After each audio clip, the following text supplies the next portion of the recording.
3 సంవత్సరాల నుంచి సేవలు అందిస్తూ ఉన్నారు. ఈరోజు వాళ్ళు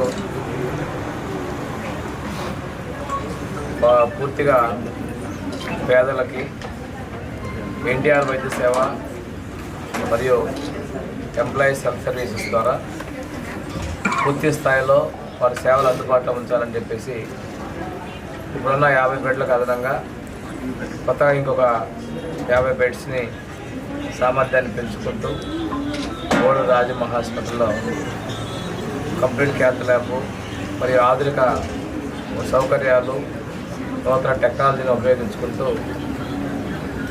పేదల సేవ కోసం ఈ బ్లాక్ని వాళ్ళు ఎక్స్టెండ్ చేస్తున్న మనస్ఫూర్తిగా వారిని అభినందిస్తూ ఇక్కడ కార్డియాలజీ, న్యూరాలజీ, యూరాలజీ, అదేవిధంగా పీడియాట్రిక్, సర్జరీ, గైనిక్, ఆర్థోపెడిక్స్ ఇలాగా మొత్తం ఒక 15 రకాల ప్రత్యేకమైనటువంటి విభాగాల ద్వారా సేవలు అందించడానికి మనస్ఫూర్తిగా యాజమాన్యాన్ని అభినందిస్తున్నాం. వారిలో కూడా గ్రూప్ ఆఫ్ డాక్టర్స్ కలిసి హాస్పిటల్ ఏర్పాటు చేసుకొని ముందుకు రావడం, మీరు మరింతగా వృద్ధి చెందాలని, తర్వాత వీరి ఆలోచనలు కూడా ఇంకొంచెం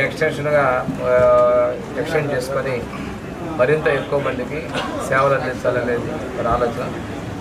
ఇన్కన్వీనియన్స్, పేషెంట్కి ఇన్కన్వీనియన్స్ లేకుండా ఇమీడియట్గా ఈ హెల్త్ సర్వీసెస్ ఎన్టీఆర్ వైద్య సేవ, అదేవిధంగా భవిష్యత్తులో నిన్న ముఖ్యమంత్రి గారు కూడా ప్రకటించడం జరిగింది. అసలు భవిష్యత్తులో ప్రభుత్వం కూడా అన్ని వర్గాల ప్రజలకి 2.5 లక్షల రూపాయల వరకు ఇన్సూరెన్స్ తీసుకొని వస్తూ ఆ పైన వైద్యం అయ్యేటువంటి పేదలకి వైట్ కార్డ్ హోల్డర్స్ మాత్రం 25 లక్షల వరకు ఎన్టీఆర్ వైద్య సేవ ద్వారా కూడా సేవలు అందించాలనేటువంటి సంకల్పంతో త్వరలోనే ప్రారంభించిపోతా ఉన్నాం ఈ సేవలు.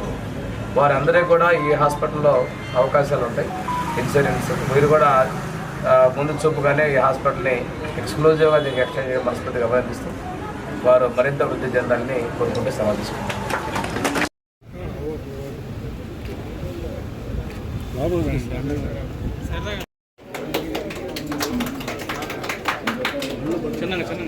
అది కూడా ఇంకోటిది కొంచెం ఓకే.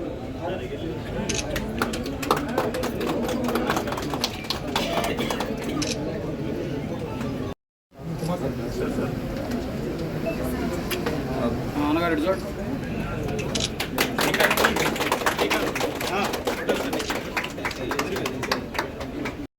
ఉంది. వీళ్ళు అంచెలంచెలుగా మన ఒంగోలులో మంచి పేరు తెచ్చుకొని హాస్పిటల్ వాళ్ళందరూ ఒక టీం, చాలా మంచి టీం. డాక్టర్స్ అందరూ ఎంతో కష్టపడి వాళ్ళు ఒక ప్యాషన్ తోటి ఎవ్రీ ఇయర్ ఒక బ్రాంచ్ని డెవలప్ చేసుకుంటూ అలాగే అందరూ కష్టపడి బాగా పనిచేస్తూ ఉన్నారు.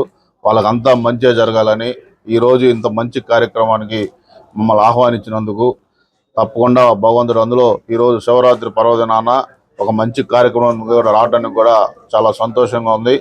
I wish very all the best to the ఉపాసన హాస్పిటల్ టీమ్ అండ్ అందరు డాక్టర్స్ అందరికి కూడా ఇంకా మంచి పేరు రావాలని కోరుకుంటూ సెలవు తీసుకుంటాం. Thank you.